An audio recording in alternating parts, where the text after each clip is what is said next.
जय श्री राम, जय माता दी।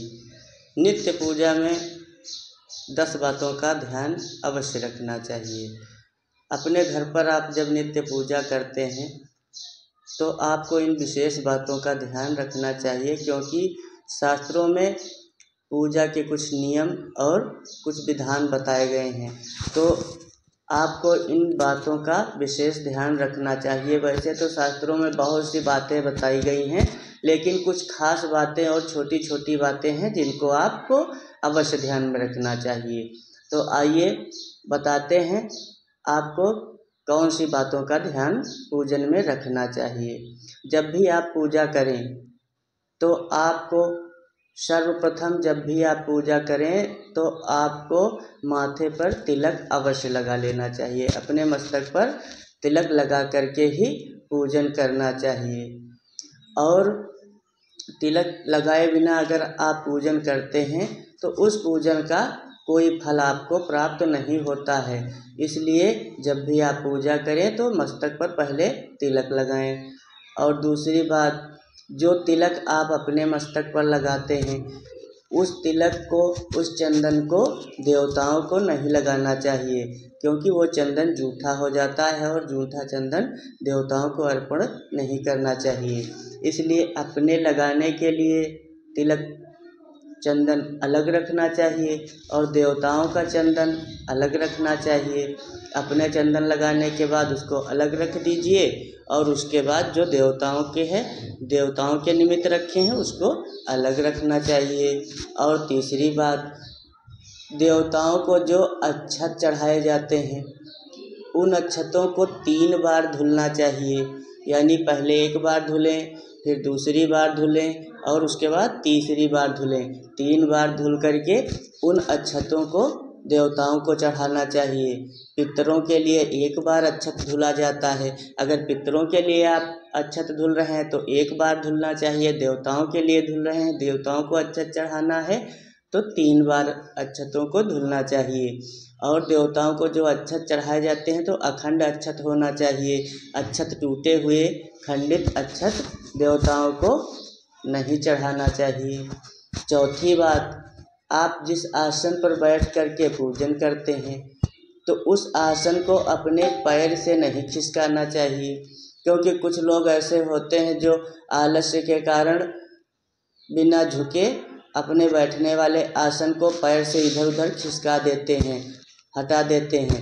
इस प्रकार से नहीं करना चाहिए। ऐसा करने से आपकी पूजा अधूरी रहती है। आपको बैठने का आसन पैरों से नहीं खिसकाना चाहिए। और नंबर 5, जब भी आप पूजा करते हैं तो कभी आपके हाथ में अक्षत चिपक जाते हैं, कभी अक्षत की यानी फूल की पंखुड़ी चिपक जाती हैं।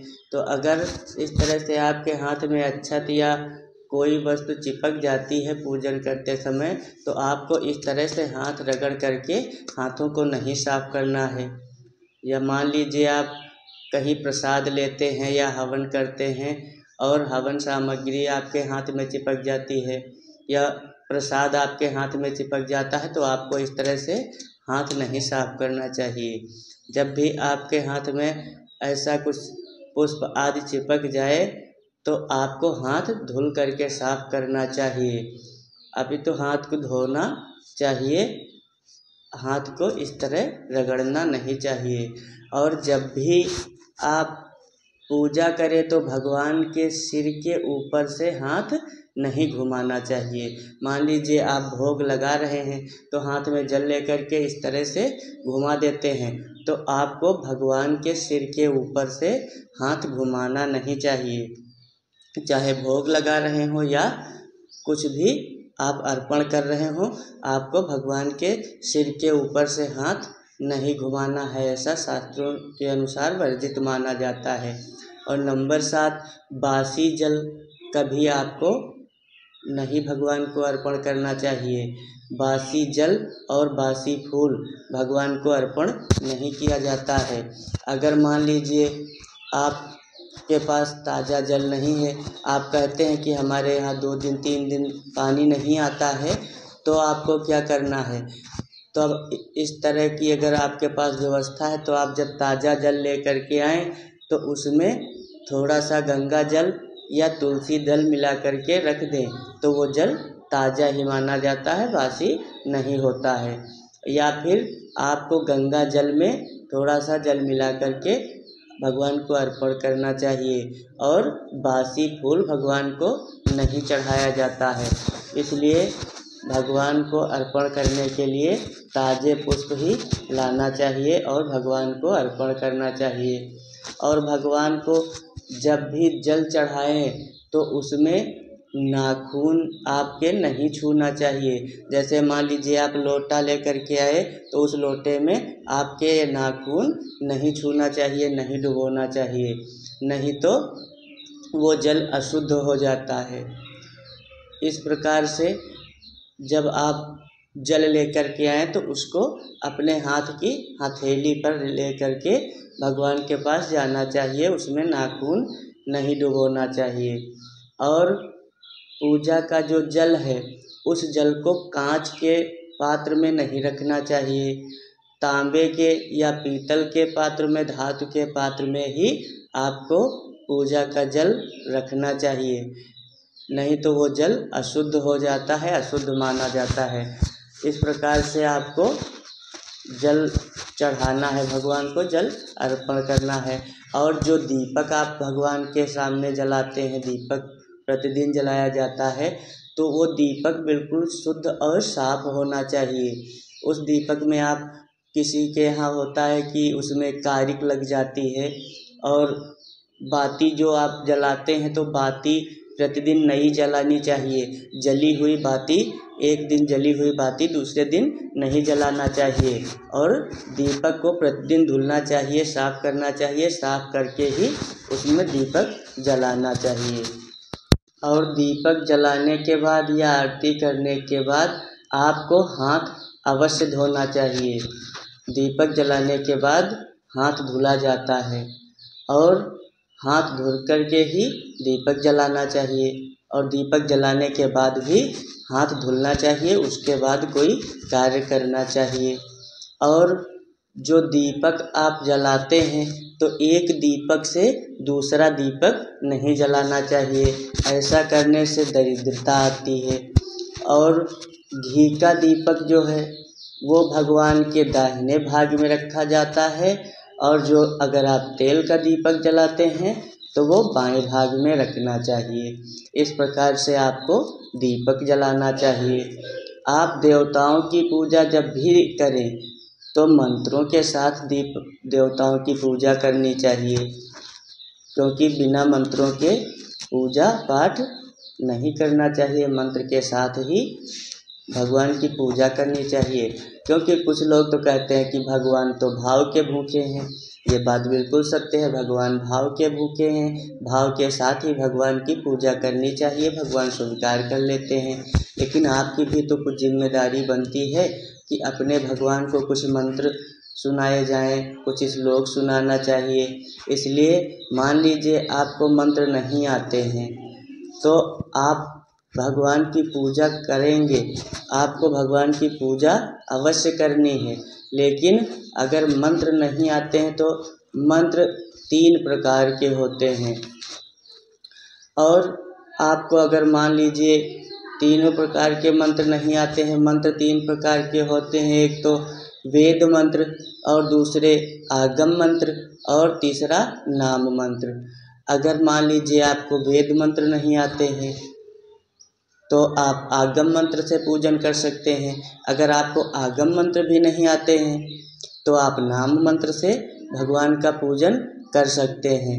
नाम मंत्र से पूजन करने का मतलब क्या है आप समझ लीजिए। उदाहरण के लिए जैसे आप गणेश जी की पूजा कर रहे हैं तो ओम श्री गणेशाय नमः अक्षतम समर्पयामि, ओम श्री गणेशाय नमः पुष्पम समर्पयामि, ओम श्री गणेशाय नमः दुग्धम समर्पयामि। इस प्रकार से अगर आप शिव जी की पूजा कर रहे हैं तो ओम नमः शिवाय पुष्पम समर्पयामि, ओम नमः शिवाय अक्षतम समर्पयामि। इस प्रकार से आप नाम मंत्र से भगवान की पूजा कर सकते हैं, लेकिन आपको कुछ ना कुछ मंत्र अवश्य बोलना चाहिए, क्योंकि भगवान के नाम तो सब लोग जानते हैं। भगवान के नाम मात्र से, नाम मंत्र से आप भगवान का पूजन कर सकते हैं। इस प्रकार से पूजन करना चाहिए आपको। और कुछ खास बात है जो मैं आपको बता। खास बात क्या है कि जब आप पूजा आरंभ करें तो सर्वप्रथम सूर्य भगवान की पूजा करनी चाहिए। पंचदेव पूजन में सर्वप्रथम सूर्य भगवान की पूजा, उसके बाद गणेश जी की पूजा, फिर माता जी की पूजा करनी चाहिए, उसके बाद शिव जी की पूजा करनी चाहिए, भोले बाबा की, और उसके बाद विष्णु भगवान की पूजा करनी चाहिए। इस प्रकार क्रमशः आपको पूजन करना चाहिए। लेकिन पूजन किस तरह से करना चाहिए, इसका भी विशेष ध्यान रखना चाहिए आपको, कि आप जब पूजन करने बैठें तो बिल्कुल मौन हो करके, यानी आपको सांसारिक बातों को छोड़ करके और भगवान में ही ध्यान लगा करके पूजन करना चाहिए। इधर उधर की बातें पूजन करते समय नहीं करना चाहिए कि मेरा ये काम कर दो या मुझे ये चीज़ ला करके दे दो। जब भी आप पूजन और जप करें तो आपको बिल्कुल ध्यान लगा करके और परमात्मा में ही लीन हो करके पूजन करना चाहिए।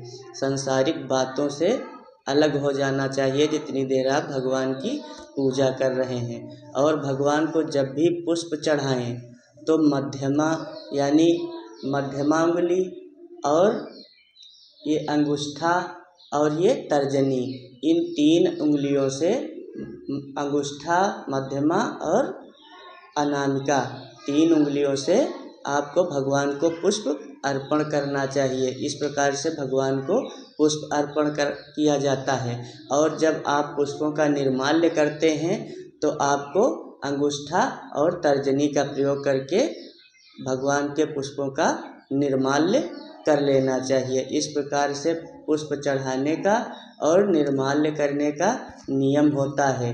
और निर्माल्य आपको जब भी करना है तो संध्या के समय में ही निर्माल्य कर लेना चाहिए, पुष्पों का निर्माल्य कर लेना चाहिए। जो वस्तुएं आपने भगवान को अर्पण की है उनका निर्माल्य संध्या काल में ही कर लेना चाहिए। और जो चंदन आदि भगवान के मस्तक पर लगा हुआ होता है उसको संध्या के समय ही पोंछ करके और स्वच्छ करके साफ कर देना चाहिए। मान लीजिए जब आप अक्षत आदि चढ़ाते हैं, भगवान को अर्पण करते हैं, तो उन अक्षतों को कहीं इधर उधर छोड़ देते हैं आप, तो इधर उधर नहीं छोड़ना चाहिए, क्योंकि उन अक्षतों पर कीट पतंगों और चींटियों का अधिकार होता है। इसलिए ये अक्षत उस स्थान पर डालें जहाँ पर कीट पतंगे और चींटियाँ इनको खा सकें। और जो आप फूलों का निर्माल्य करते हैं उन फूलों को किसी वृक्ष के पास छोड़ देना चाहिए।